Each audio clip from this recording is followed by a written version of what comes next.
Ang ganda. Folding na sliding door. Hi guys, it's me again, Anjo Aguilar, at nandito tayo ngayon sa Tanawan, Batangas to feature a new project. Yan, i-house tour ko kayo dito sa Tanawan Park Place, Batangas.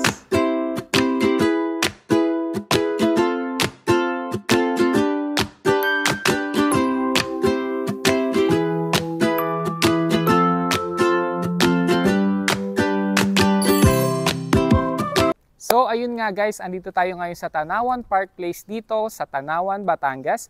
And magkakaroon tayo ng 4 series of videos. Iha-house tour ko kayo sa 4 na available model units natin dito sa Tanawan, Batangas. And for now, for this video, ang ipipresent ko po sa inyo ay itong kanilang Jasmine Townhouse. Ayan. So si Jasmine Townhouse ay may minimum lot area na 50 square meters at floor area na 44.5 square meters. Bare po ang turnover nito. May provision for 2 to 3 bedrooms, may living and dining area, as may CR, and may carport na rin. So, tara!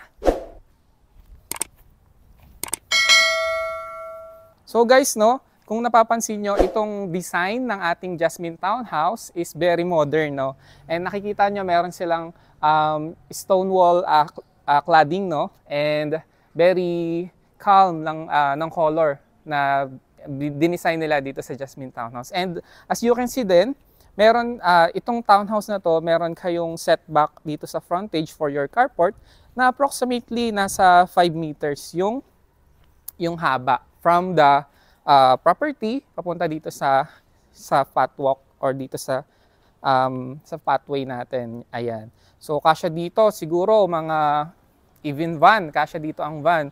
And yung mga sedan natin, yung mga hatchback natin na sasakyan, So, para ma-visualize nyo lang lalo, kung gaano siya kahaba, So, ayan. So, mga 2 dipa at kalahati ko siya. Okay. So, guys, this is a townhouse and ito po yung actual turnover ng unit, So, pasok tayo.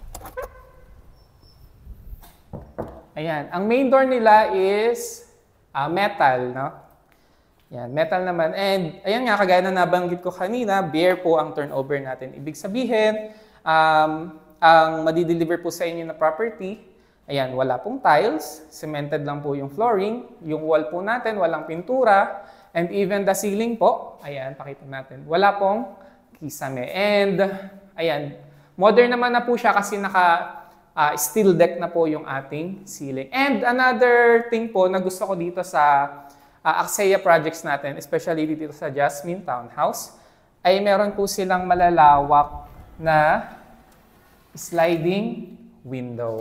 So, syempre, advantage po natin kapag malaki yung sliding window, mas maraming natural light and yung ventilation po na papasok sa ating property. Ayan, meron pa po tayo dito. So, pag inner po na Jasmine Townhouse yung ating i-avail, dito lang po sa harapan yung ating sliding window. Kasi po pag dito sa may side, for corner units po ito, Okay, dito naman tayo sa likod. Ayan, meron po tayo ditong service area or utility area para sa ating kitchen or laundry area. Ayan, meron po tayo dito naka-reading sink for our kitchen. So, yan. And meron po silang 1 toilet and bath dito sa baba. Ayan. So, medyo lang, Pero, pakita natin. So, naka-tile naman na siya. May 4-layered tiles na siya. And complete naman. May shower, may water closet, and may lavatory. Ayan. So, let's go sa taas. So, ang hagdan natin is, ayan, metal. Mix siya ng metal, combination ng metal and cement. So, ugain natin. Matibay naman siya. So, dito tayo sa taas.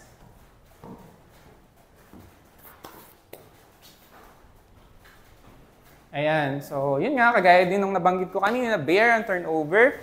So, you have the freedom to utilize or maximize the space na meron kayo dito sa unit na to. So, provision to for 2 bedrooms.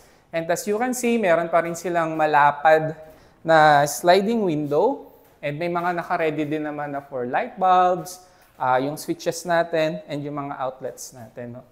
So, ito provision for 2 bedrooms. And baka hindi nyo pa rin na-visualize yung kung paano ba to i-maximize, paano ba natin to aayusin.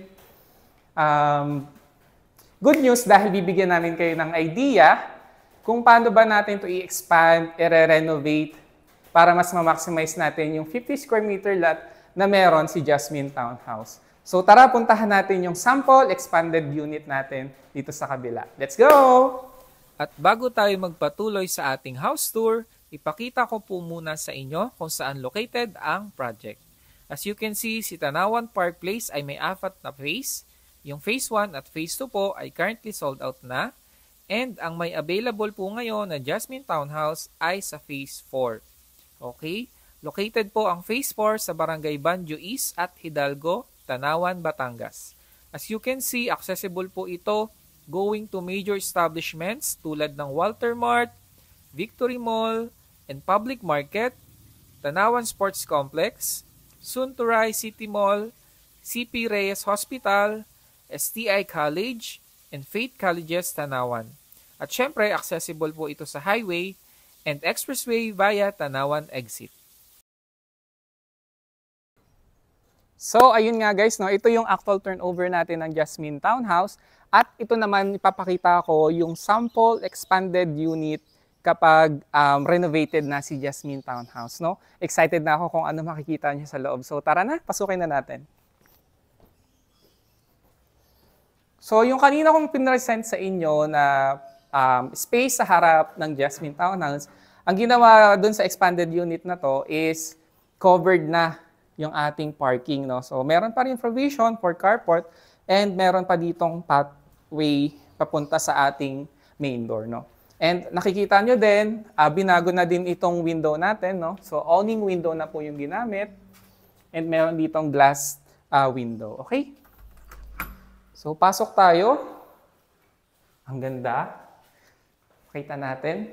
So, ito na po yung naging first floor ng Jasmine Townhouse. Pakita natin yung flooring. Ginawan nila nilagyan nila ng wooden design na tiles. Ayan. And yung wall nila, kinabitan nila ng wooden design din na vinyl. So, if member kayo ng Homebodies, ayan, shout out. Feeling ko it is inspired by Team Kahoy, no? Ayan, dito naman sa may kitchen area, nilagyan nila ng countertop, no? And dito tayo.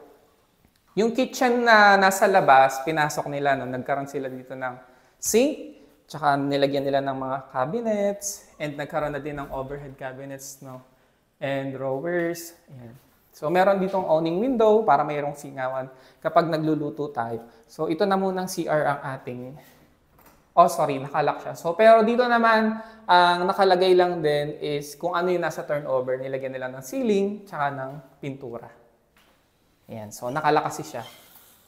Dito naman sa likod, wala namang binago, pero it's your decision naman na kung ano yung gagawin mo dito. No? Pwedeng laundry area.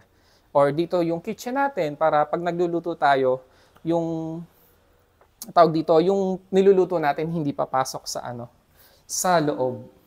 Yan. Ang ganda, di ba? Okay. So, ito naman yung stairs. Same lang din, nilagyan lang nila dito ng cover para yung kung may mga dust, hindi na lalaglag dito kasi ito yung magiging living area natin. Okay. Dito naman tayo sa second floor. Yung second floor naman, medyo maputik kasi nag-uulan lang lately.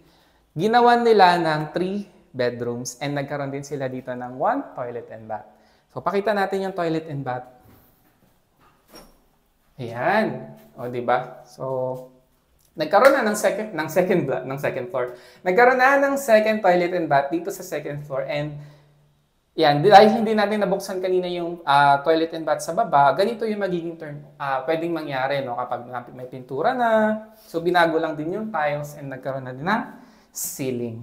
So, ito yung first room natin. So, naka-Japanese style, sliding door. Ayan. And, this will be the first bedroom. So, na-maximize talaga yung unit natin. No? Imagine 50 square meter lang yung lot. And meron ka ditong balcony. Yan, pwede mong gawa ng balcony sa likod para kung gusto mo magmuni-muni pag may free time ka, di ba? So, let's go dito naman sa second bedroom. I think, Japanese inspired or Japanese ang theme ng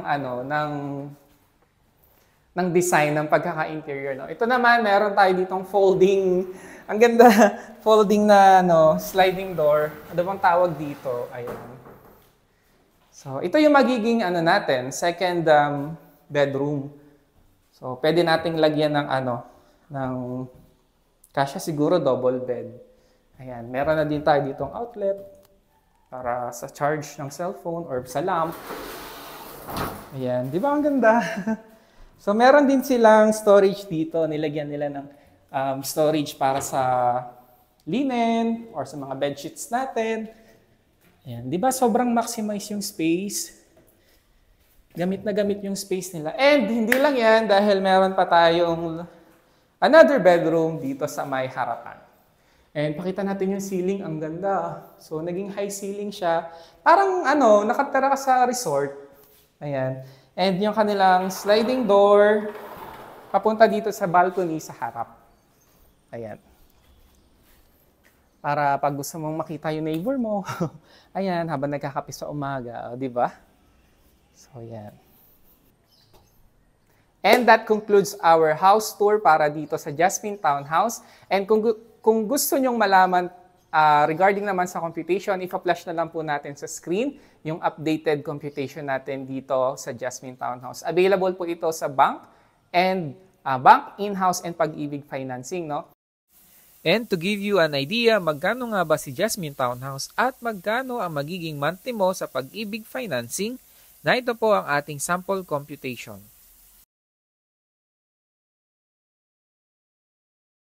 So, kung gusto niyo naman pong ma-visit ng personal, iba pa rin naman talaga kapag nakikita niyo ng personal yung mga projects natin. No?